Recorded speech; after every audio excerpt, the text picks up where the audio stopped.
NASA has known of and perhaps even made contact with alien life. But the history of putting a man on the moon did not begin with a liftoff. It began with a crash. July 8, 1947, Roswell, New Mexico. Reports of a downed UFO send shockwaves across America.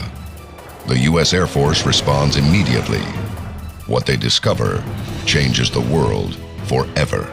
A UFO crashed in Roswell in 1947. We recovered technology, we recovered alien bodies, we recovered a live alien, a living extraterrestrial entity. What do we do with this? During the Cold War, the Soviet Union and the United States were competing on multiple fronts.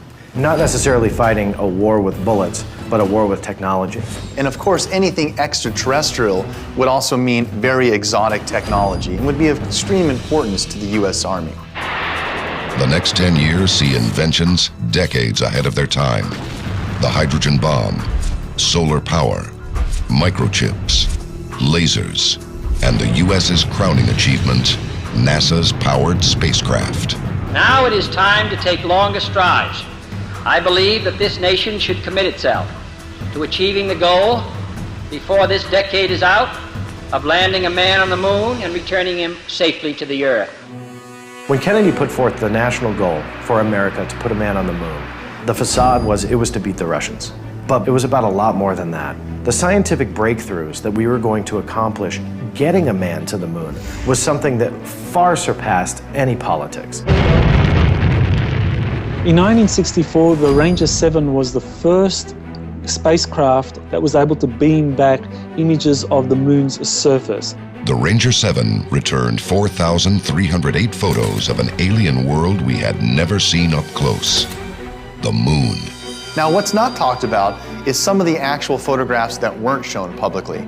A case can be made that in fact they were able to transmit images back to Earth and that they did show artificial structures on the moon. And so people in the United States at the very least were aware that there were very likely alien bases on the moon. As humans get closer to setting foot on the moon, strange and unusual events begin to unfold. June 1965. NASA transcripts between astronaut James McDivitt of the Gemini spacecraft may reveal a report of the first UFO sighting in space. According to the transcript of the Gemini mission, astronaut McDivitt says, "I just saw something else up here with me, but just as I was getting close enough to take a good picture, the sun got in the way and I lost it. It had big arms sticking out of it.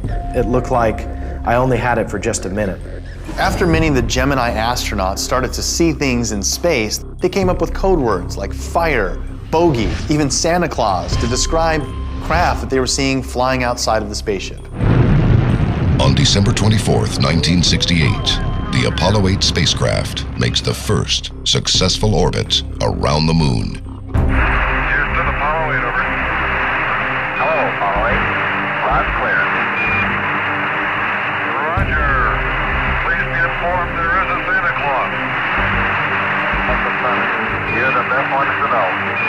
This is something that many people could easily dismiss as just being a reference to the upcoming Christmas Day, but many others have said, well, Santa Claus was in fact one of the code words used, and this was his way of communicating to Cape Canaveral that in fact that they were seeing a UFO. Coming up, man first walks on the moon and finds out what's there waiting for him.